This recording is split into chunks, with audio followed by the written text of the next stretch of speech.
Նախ ուզում հիշեցնել, որ բոլոր այս հարցումները, որ արվում են, այս պահին եւ մենք տեսնում ենք ցուցակները, այսինքն թվերը,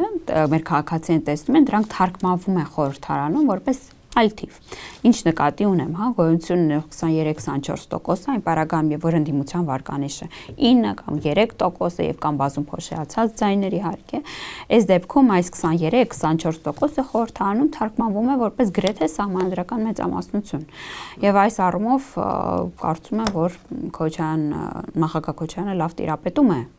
այս սոցհարցումները վերցանելու մեթոդների, բայց կրկին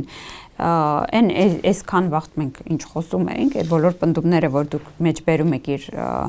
ասուլիսից մի բանի մասին է, որ նա պարզապես փորձում է մանիպուլացնել մեր հասարակությանը, ստել, բայց մեկ անգամ ստեցիր, երկու անգամ ստեցիր, ստերը հավերժ չեն կարող լինել, հատկապես երբ որ դրանց բացահայտումը շատ փաստահեն է եւ կարծում եմ, որ ամբողջությամբ բավարարում մեր քաղաքացիներին։